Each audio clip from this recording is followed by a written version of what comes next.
Read by Rory and Nolani. Divergent by Veronica Roth.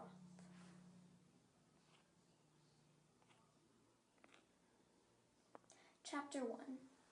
There is one mirror in my house. It is behind a sliding panel in the hallway upstairs. Our faction allows me to stand in front of it on the second day of every third month, the day my mother cuts my hair. I sit on a stool and my mother stands behind me with the scissors, trimming. The strands fall on the floor in a dull blonde ring. When she finishes, she pulls my hair away from my face and twists it into a knot. I note how calm she looks and how focused she is. She is well practiced in the art of losing herself. I can't say the same of myself. I sneak a look at my reflection when she isn't paying attention, not for the sake of vanity, but out of curiosity. A lot can happen to a person's appearance in 3 months. In my reflection, I see a narrow face, wide, round eyes, and a long, thin nose. I still look like a little girl, though sometime in the last few months I turned 16. The other factions celebrate birthdays, but we don't. It would be self-indulgent. There, she says when she pins the knot in place. Her eyes catch mine in the mirror. It is too late to look away, but instead of scolding me, she smiles at our reflection. I frown a little. Why doesn't she reprimand me for staring at myself? So today is the day, she says. Yes, I reply. Are you nervous? I stare into my own eyes for a moment.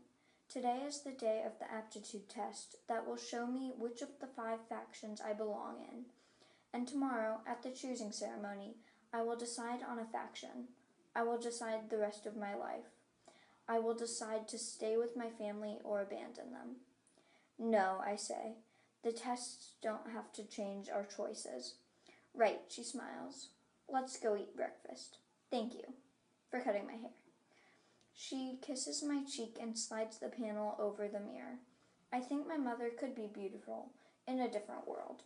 Her body is thin beneath the gray robe. She has high cheekbones and long eyelashes, and when she lets her hair down at night, it hangs in waves over her shoulders. But she must hide that beauty in abnegation. We walk together to the kitchen. On these mornings when my brother makes breakfast and my father's hand skims my hair as he reads the newspaper, and my mother hums as she clears the table. It is on these mornings that I feel guiltiest for wanting to leave them. The bus stinks of exhaust. Every time it hits a patch of uneven pavement, it jostles me from side to side, even though I'm gripping the seat to keep myself still. My older brother, Caleb, stands in the aisle, holding a railing above his head to keep himself steady. We don't look alike. He has my father's dark hair and hooked nose, and my mother's green eyes and dimpled cheeks. But when he was younger, that collection of features looked strange, but now it suits him. If he wasn't abnegation, I'm sure the girls at school would stare at him. He also inherited my mother's talent for selflessness. He gave his seat to a surly Candor man on the bus without a second thought. The Candor man wears a black suit with a white tie, Candor standard uniform. Their faction values honesty and sees the truth as black and white, so that is what they wear. The gaps between the buildings narrow and the roads are smoother as we near the heart of the city. The building that was once called the Sears Tower, we now call it the Hub, emerges from the fog, a black pillar in the skyline. The bus passes under the elevated tracks. I have never been on a train, though they never stop running, and there are tracks everywhere. Only the Dauntless ride them. 5 years ago, volunteer construction workers from Abnegation repaved some of the roads. They started in the middle of the city and worked their way outward until they ran out of materials. The roads where I live are still cracked and patchy, and it's not safe to drive on them. We don't have a car anyway. Caleb's expression is placid as the bus sways and jolts on the road. The gray robe falls from his arms arm as he clutches a pole for balance. I can tell by the constant shift of his eyes that he is watching the people around us, striving to see only them and to forget himself. Candor values honesty, but our faction, abnegation, values selflessness. The bus stops in front of the school and I get up, scooting past the Candor man. I grab Caleb's arm as I stumble over the man's shoes. My slacks are too long, and I've never been that graceful. The upper levels building is the oldest of the 3 schools in the city. Lower levels, mid-levels, and upper levels. Like all the other buildings around it, it is made of glass and steel. In front of it is a large metal sculpture that the Dauntless climb after school, daring each other to go higher and higher. Last year I watched one of them fall and break her leg. I was the one who ran to get the nurse. Aptitude test today, I say. Caleb is not quite a year older than I am, so we are in the same year at school. He nods as we pass through the front doors. My muscles tighten the second we walk in. The atmosphere feels hungry, like every 16-year-old is trying to devour as much as he can get of this last day. It is likely that we will not walk these halls again after the choosing ceremony.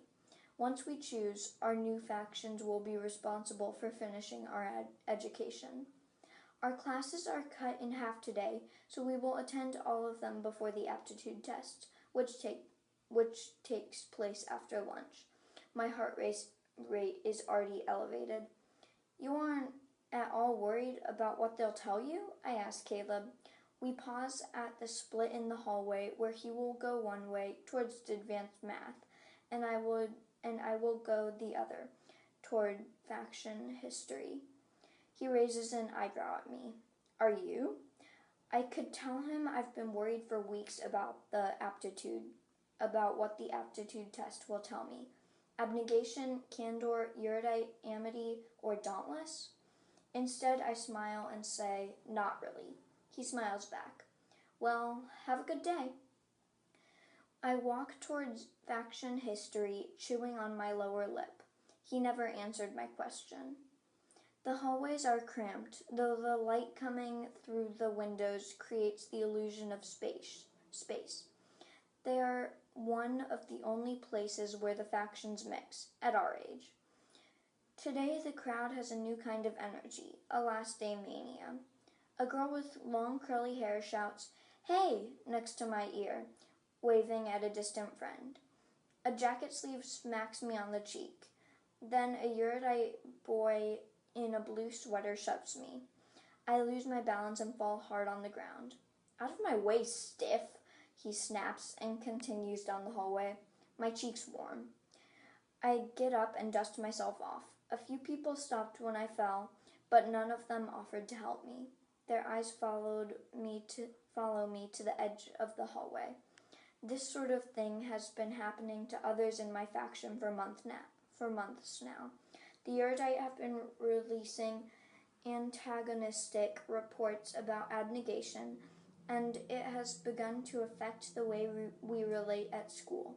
The gray clothes, the plain hairstyle, and the unassuming demeanor of my faction are supposed to make it easier for me to forget myself and easier for everyone else to forget me too.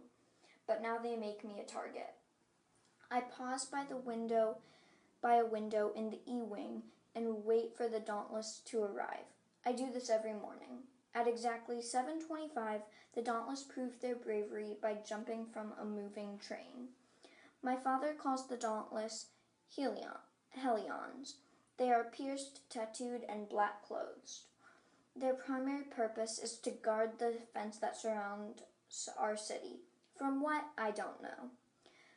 That they should perplex me. I should wonder what courage, which is the virtue they most value, has to do with a metal ring through your nostril. Instead, my eyes cling to them wherever they go. The train whistle blares, the sound resonating in my chest. The light fixed to the front of the train clicks on and off as the train hurtles past to the school, squeaking on iron rails. And as the last few cars pass, a mass exodus of young men and women in dark clothing hurl themselves from the moving cars, some dropping and rolling, others stumbling a few steps before regaining their balance. One of the boys wraps his arm around a girl's shoulder, laughing. Watching them is a foolish practice. I turn away from the window and press through the crowd to the faction history classroom.